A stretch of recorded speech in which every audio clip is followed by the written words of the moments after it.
आज नाश्त्याचं काय? घरात ना खूप सारे स्प्राउटेड मूग्स आहेत, म्हणजे कालच केले होते आय थिंक आपल्या सिद्धेशच्या डाएटसाठी.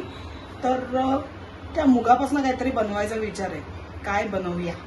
तर चिल्ला. कसला? मूग डाळ चिल्ला नाही, स्प्राउटेड मूग्स अँड बेसन चिल्ला, ते काहीतरी करायचा विचार आहे. सो त्याचीच तयारी चालू आहे आता.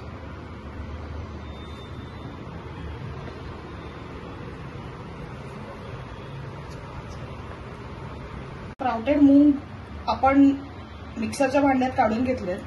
त्याला 2 मिरच्या आणि 1 आल्याचा तुकडा किंवा 2 आल्याचे तुकडे हे घालून आपण ते मस्त मिक्सर करून घेतोय आधी, आणि मग पुढचे इन्ग्रेडियंट्स घालूया.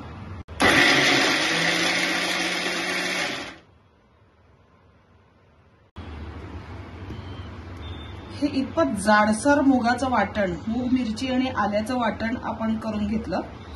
आता त्याच्यात घालायचं पुढे आपल्याला साधारणपणे 1 ते 1.5 वाटी बेसन,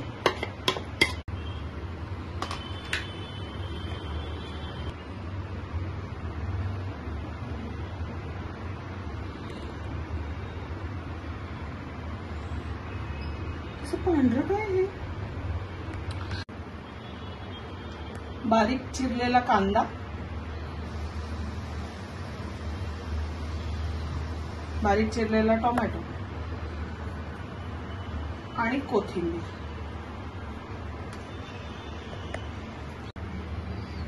एक चमचा हळद.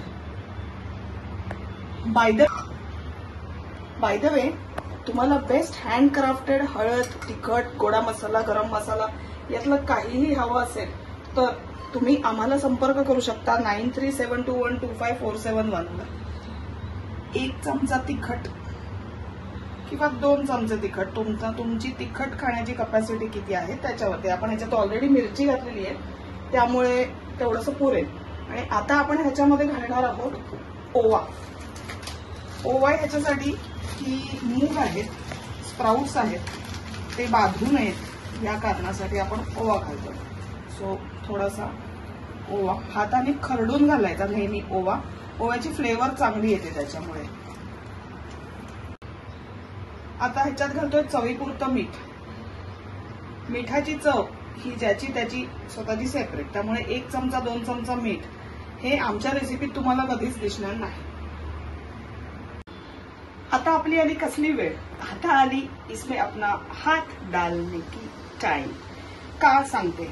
बेसन आहे ना, तुम्ही जेव्हा डायरेक्ट पाण्याशी किंवा कोणत्या गोष्टीशी मिक्स करताना लिक्विड पाशी, तर त्याच्या गाठी होतात. म्हणून नेहमी बेसन घातल्यानंतर आहे ना, आधी एक साधारणपणे त्याला थोडासा फटका देऊन ठेवायचा सो आपल्या हाताचा, ते कालवायचं आणि मग त्याच्यामध्ये हळूहळू पाणी ऍड करायचं. म्हणजे ते जे पीठ आपण कालवतोय ना त्याच्या कधी गाठी होत नाही.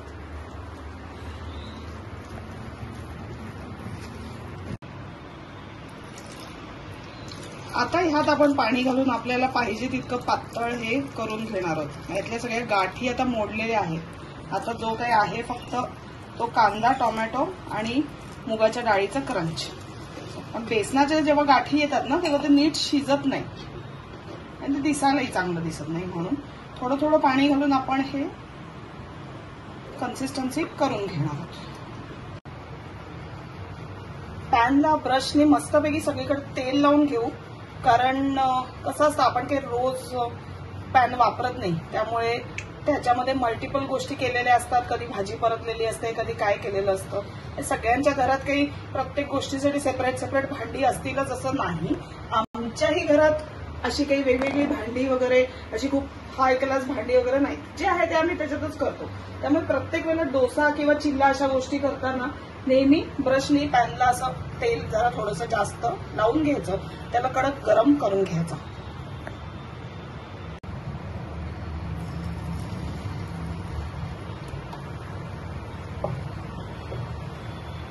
दोन स्पून्स घालायचं आणि अशा पद्धतीने ते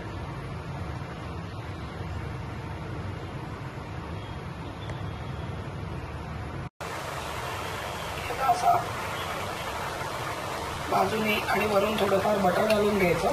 तेल असेल तर तेल, तूप असेल तर उत्तम.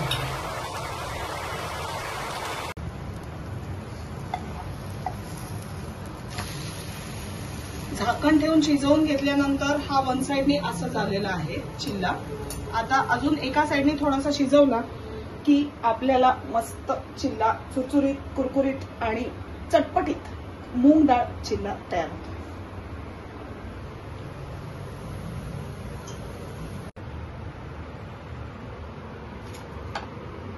खूप सुंदर असा हा येल्लो कलरचा, गोल्डन कलरचा चिल्ला तयार झालेला आहे. आता आपण ह्याच्यासाठी मस्त प्लेट तयार केली आहे. रामबंधूचं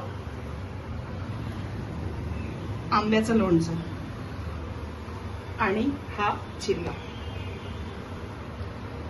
रोज सकाळी ब्रेकफास्टला काय करा हा प्रत्येक घरातला जो प्रश्न आहे तो आम्ही आमच्या पद्धतीने असं सोडवतो की रोज मुगाची उसळ खाऊन कंटाळा येतो, स्प्राऊट खाऊन, सलाड खाऊन कंटाळा येतो आणि मग शेवटी बनतो असा मस्त कुरकुरीत चिल्ला. सो आजचा ब्रेकफास्ट सॉर्टेड. तुमच्या घरातला सॉर्ट झाला. नमस्कार. सो बरं का